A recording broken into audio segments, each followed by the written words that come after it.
All right, so chapter 5 talks mostly about life in the American colonies. And like we've discussed before, the colonies were generally divided along economic and geographic lines. And I showed you a few little maps here to show you which colonies were New England, Middle, and Southern colonies. And it's mostly the geography defined what they could grow, and so that was important. Okay, New England had long winters and short growing seasons. That just makes common sense. The longer the winter you have, the less growing season you have. But they had another problem in New England, which was they had thin soil. The soil was rocky, so it wasn't rich soil. On top of the fact that they had short growing seasons, they don't have very good soil to grow things. And so most farmers practice something called subsistence farming, and that's a term you need to know, subsistence farming, which means that you produce enough for yourself and your family to eat from and have a little left over to trade, like with your neighbors. Like pretend I have chickens and we have extra eggs, and the neighbor has extra tomatoes, and so I trade eggs for tomatoes. So that's the kind of thing you would do in subsistence farming. Everybody in the family has a job in New England, even the smallest child, because even you can train your smallest child to come out with you. Your 2 or 3 year old kid can come along with you to collect up eggs out of the hen house or pick weeds out of the garden. Everybody has a job in the family. Everybody works. And remember, that's part of their philosophy. That's part of their religion in New England. It's mostly in New England. It's mostly people who have come for religious reasons, the Puritans, and they have a very hard work ethic. And so that's translated down even to the smallest child.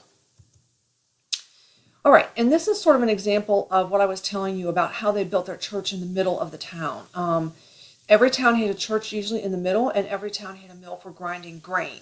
So if you could get your hands on, or you could grow some grain, then you had a mill for grinding it. Mills were usually built alongside streams because later on they figured out how to use streams for water power to use the grinding instead of using horses or mules or people to turn the grinding stones. Larger towns had businesses with skilled craftspeople, people like blacksmiths and carpenters, glass blowers, people like that, that were important in order for you to have things like furniture and shoes for your horses and things that you needed, a plow, those kinds of things. And again, they're organized in a square with the church in the middle and things coming out from outside of that. Then you had your houses built in a square around the church, and then outlined from the houses were the fields or the pastures where you would have your animals.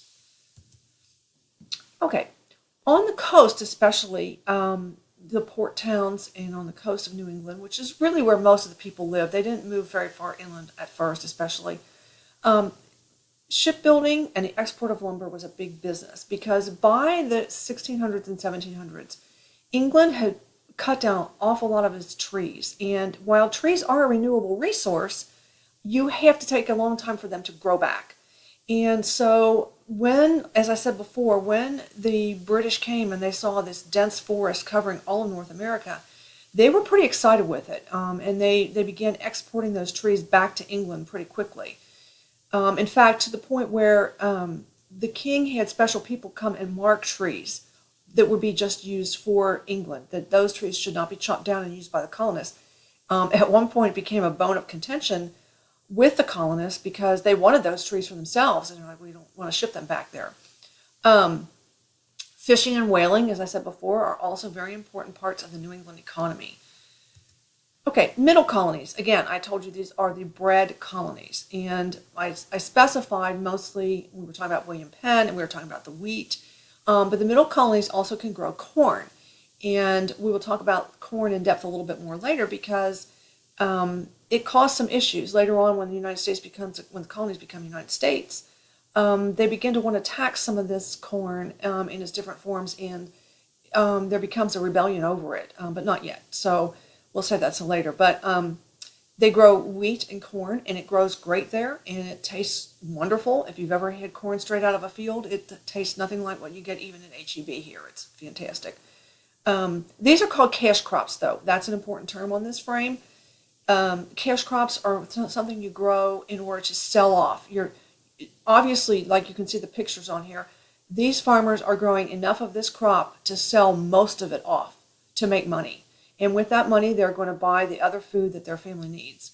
And they probably also have little gardens, plots, and stuff like that for their children and their family to eat from. They're also probably growing some of their own food. They're not just growing corn or just growing wheat, but they also then can sell this off and buy food for themselves. Okay, some of the grain is used to feed cattle and pigs, and so the middle colonies can also have animals that they use for food, for meat. New York and Philadelphia, you need to know those two cities are busy ports. So not only are the important ports in the New England area, they're also in the middle colonies too. New York City and Philadelphia, very important. The middle colonies are very diverse in their population, whereas the New England colonies are mostly all British, and they are mostly all from Puritans of one sort or another. The middle colonies are diverse, and they have people from all over the place. I listed just a few of them at the bottom: Netherlands, Sweden, Germany, Scotland, and Ireland, but other places too. And they had a more diverse population. Okay, economy in the southern colonies. Just, you live in the South, you see what the growing season is here in Texas. It's the same way across the South. There's a long growing season, and the soil is rich in the South. And so southern farmers plant huge areas in cash crops: tobacco, rice, indigo, and sugarcane. Those four are important. Please notice I didn't say cotton. Cotton is not a huge cash crop early on. It doesn't become a huge cash crop till later on. And there are very few big cities in the South and very few craftsmen. So this is the reason sort of the plantation system developed, where on each plantation you had to have a blacksmith, you had to have a carpenter, you had to have someone who might know how to blow glass if you were lucky. Because you didn't have a big city to go to buy those things from or to get those skills. So you had to have those on your plantation. All right, so Southerners shipped their crops to other colonial areas, or more specifically to England. And like I said, larger plantations are practically self-sufficient. Southerners get most of their finished goods either from the north, but more specifically from England. It's called the mercantile system of economy, where England was expecting to get all of its raw materials and get the things like sugarcane and tobacco and things like that from the South. And the colonies were expected to only buy finished products from England in return. So if you wanted to buy a dining room set of furniture, it had to come from England. And we're going to talk more about that later on. Okay, and then children were taught by tutors in the South. There's not such a thing as schools, really almost. There are some schools in the New England area, but schools are few and far between. Children are mostly taught by tutors or schooled at home by their parents. But in the South, there's enough money to hire professional tutors. Okay, tobacco and rice.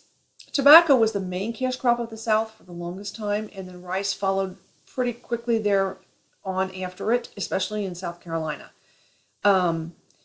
At first, the plantation owners across the South tried to use indentured servants. Remember, we talked about those people who would, in exchange for getting to come to the colonies, they would work for free for a period of 5 or 7 years.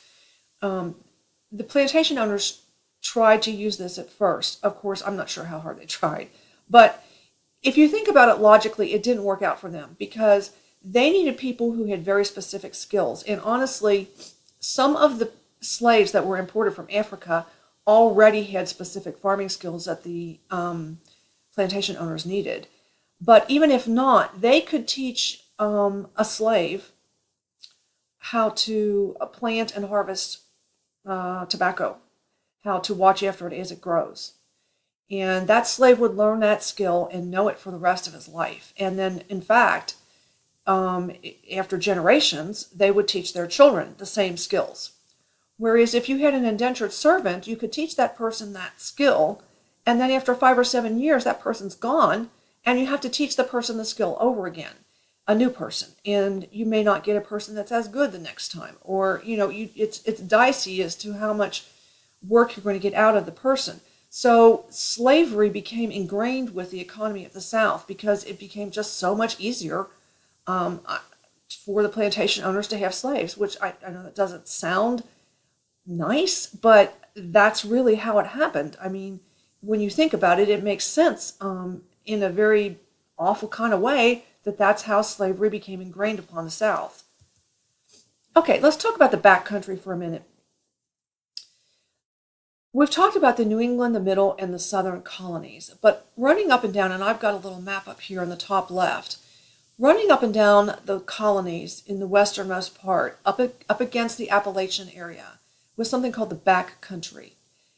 This is an area that includes all different kinds of weather, all different kinds of growing seasons, all different kinds of soil, because it goes north and south all up and down the Appalachians.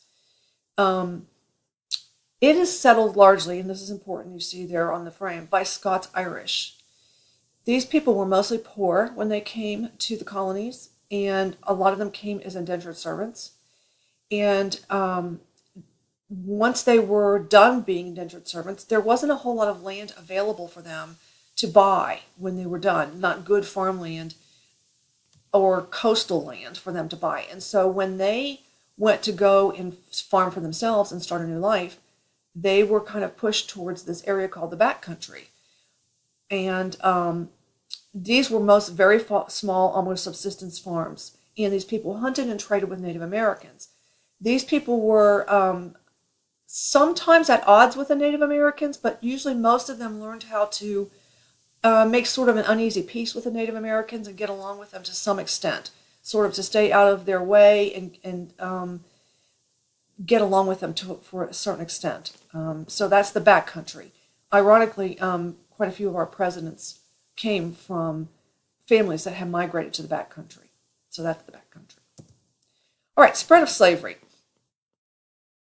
By the time that Europeans were exploring America, people in Africa, like I mentioned before, had been practicing slavery for generations. And also, this same practice that I'm going to describe to you, the Native Americans here in North America were doing this too, because if you remember your Texas history, this is what happened to some of the Spanish explorers when they came here. They were subdued by the Native American tribes, and they were sold into slavery. So this was not an uncommon practice anywhere. So what would happen is one tribe would conquer another, and when they would sell some of those people into slavery to outsiders or to some other tribe somewhere else. So the losers would end up, some of them being slaves. And when Europeans developed a trading partnership or a trade stop in Africa, slavery began to be part of the trade stop. It's how we developed the triangular trade system.